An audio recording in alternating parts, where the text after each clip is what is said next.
You're listening to Kizuki, the podcast.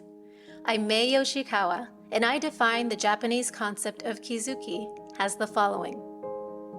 Kizuki.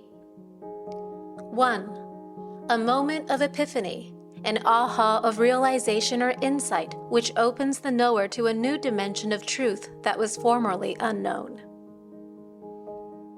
2. Steps in an incremental growth of awareness, resulting in a movement from ignorance to greater awareness of the bigger picture. A kind of knowing that cannot be undone, that cannot be unrealized.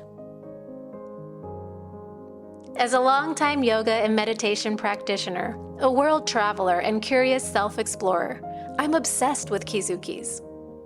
Listen on each week for inspiring and enlightening stories that may just tip you over for your next aha. On this week's episode, Effortless Kindness.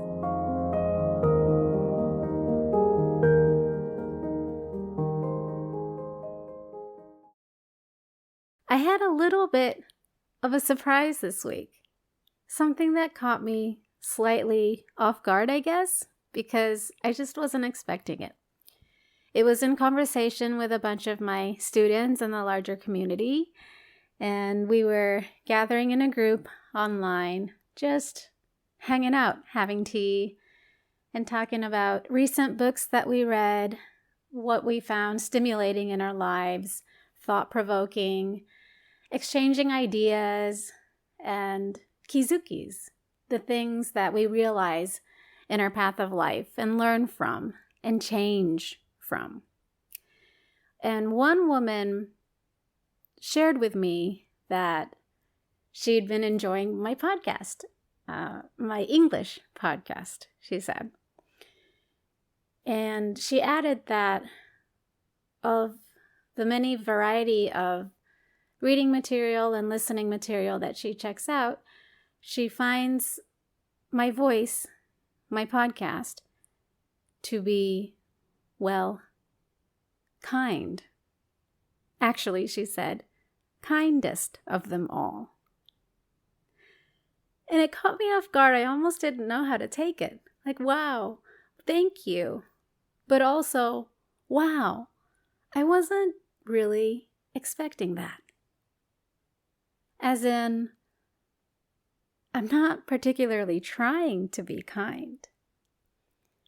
And this was interesting to me and thought-provoking to me. So I caught myself reflecting on it and thinking later on in the night. Why, I wondered, does she find my voice and my podcast to be kind if I'm not even trying to be particularly so?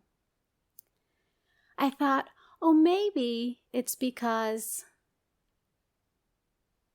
I have a relatively broad perspective, I think, and I tend to be, if anything, pretty non-judgmental, I think. Something that relates to all my years of meditating, and for me, something that's an extension of my practice of yoga, because I find that there's less and less to judge about on the inside of me, as well as on the outside in life. And then this line of thinking led me to remember how 20-some years ago, way back when I first started yoga and meditation, and my teacher suggested to not judge the thoughts, the feelings, the ideas, and the different aspects of personality that arises in my mind as I sit in meditation, and in the same way, to not judge the world around us. I remember how it used to feel like such an effort. I had to remind myself day in and day out, don't judge, don't be judgmental. It's like a form of violence, I guess. To judge is like carrying a knife, but in your thoughts, right? Instead of in your hand. And I also learned more than anything through experience firsthand that I'm much more comfortable when I move away from judging others, and especially from judging myself.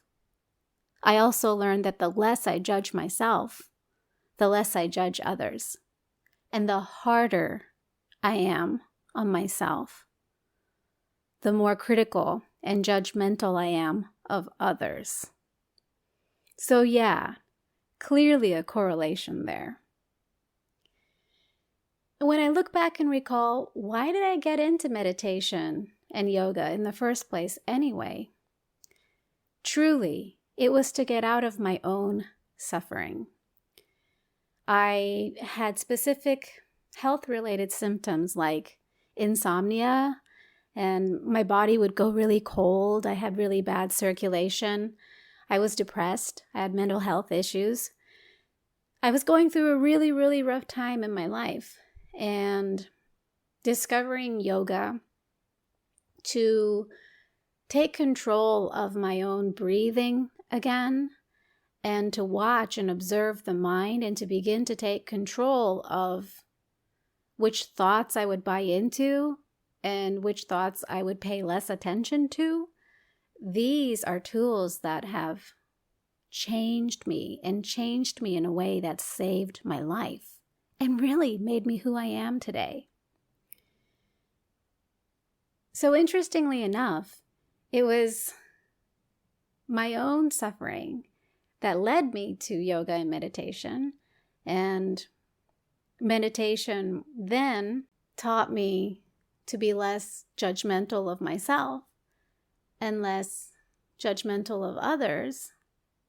And somehow it seems that non-judgment translates into compassion, because you're not holding that knife, that mental knife against yourself, and you're not holding it against others, which means you're more accepting of yourself and others. You're more allowing of yourself and others. And in that mix, you discover that you have that capacity of allowance, that you're actually that big. Your heart is so big that you can actually do it. And it's a lot easier to let go and not judge and release and allow and let be than it is to keep criticizing and judging and holding that mental knife against others or against yourself. And so it seems that my adventure, my endeavor to get out of my own suffering, by default, has made me kinder to myself, more compassionate to myself. And without even trying, some 20 years later, somebody says to me, "Oh, I find your voice to be so soothing and so kind." And I'm like, whoa, wait a minute. I wasn't even trying. Isn't that interesting? It dawned upon me that, true kindness doesn't even spring from effort. I think once upon a time, I definitely used to try and be kind. Maybe many of us were even taught by our parents and by society to be kind, to make an effort to be kind. But I almost want to suggest, skip the trying part. Get to the heart of the matter. Remember a number of episodes ago, I spoke about the source of suffering. In an episode titled Source of Suffering, I discussed that the source of suffering springs from separation, seeing yourself as different and isolated from others, and seeing aspects of yourself as separate and isolated from self, which truly is the root cause of suffering. And if you could begin to dissolve that basis of separation inside yourself and in the way that you perceive the world, in that non-judgment, kindness can truly may we become absolutely effortless.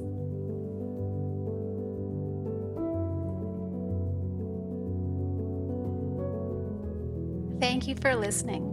Learn more about me in my upcoming book, Kizuki, Realizations Beyond Time and Death, at my website, maey.live,